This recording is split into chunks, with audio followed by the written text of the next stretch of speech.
Hello et bienvenue dans cette nouvelle vidéo. Aujourd'hui, nous allons parler de la translation. Cette vidéo concerne les élèves de la 4e, 3e et plus. Mais pour le cas des élèves de la terminale, on va un peu faire les cas plus approfondis. C'est quoi une translation? Pour parler de translation, généralement, on note T, mais pas dans tous les cas. Pour parler de translation, on a besoin d'un vecteur U. Et la translation, c'est vraiment là, je suppose que j'ai un vecteur U qui est comme ceci. Je vais prendre un point A, le point A qui est là. Alors, si je cherche l'image du point A par la translation U, alors je dois reporter le vecteur U ici, c'est-à-dire de façon parallèle, tel que si je trace là, je reporte U qui est là, je mets ici, donc là, voici A'. Et ici, on peut dire qu'il y a un vecteur.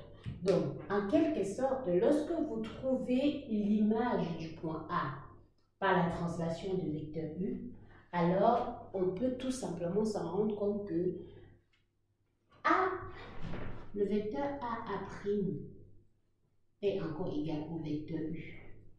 Donc, à chaque moment qu'on veut trouver l'image que j'ai notée A' d'un point A par la translation de vecteur U, on doit s'assurer que le vecteur A' de l'image est égal au vecteur U. Donc, c'est la raison pour laquelle je dis c'est un peu comme si vous formez un parallélogramme, mais ça veut dire que dans la pratique, vous assurez juste que vous êtes en train de construire une droite qui est parallèle à U. Donc, vous construisez d'abord une droite parallèle à U qui tend de A, et par la suite, vous mesurez la distance du vecteur U que vous positionnez sur cette droite parallèle pour choisir le point A'.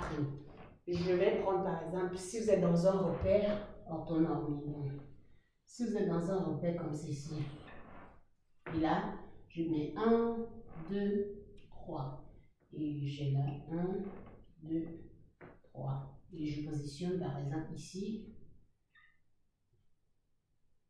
Alors, si je positionne le point O qui est là, et je vous dis qu'on a un vecteur qui se comporte par exemple comme ceci,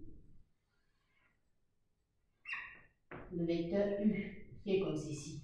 Alors, pour le cas par exemple des élèves de la première, on peut tout simplement dire ici que la norme du vecteur U égale à 3. Parce que vous avez 1, 2, 3. Regardez, le vecteur U, il est là. Donc, le vecteur U, la norme est égale à 3. Mais cette norme, c'est-à-dire cette valeur, n'est pas très intéressante ici. Ce qui est intéressant, c'est de pouvoir connaître cette distance du vecteur U. Alors, donc, si je cherche l'image du point O par la translation du vecteur U, généralement, cette translation, parfois, on note comme ceci.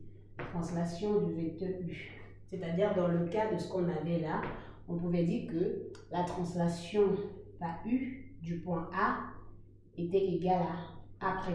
Donc, dans ce cas, justement, si je dois faire cette translation de O, ça veut dire que je dois faire la droite parallèle que j'ai déjà ici pour mon repère, et je dois reporter la distance U qui est là.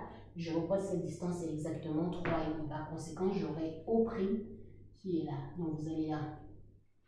Et ici, par exemple, on a un triangle, mais ce qu'il faut constater, c'est que là, on a vraiment le point O qui débute là où U débute, et là où E termine, c'est où on a le O, le point O'. Et là, c'est un triangle, mais c'est également un parallélogramme.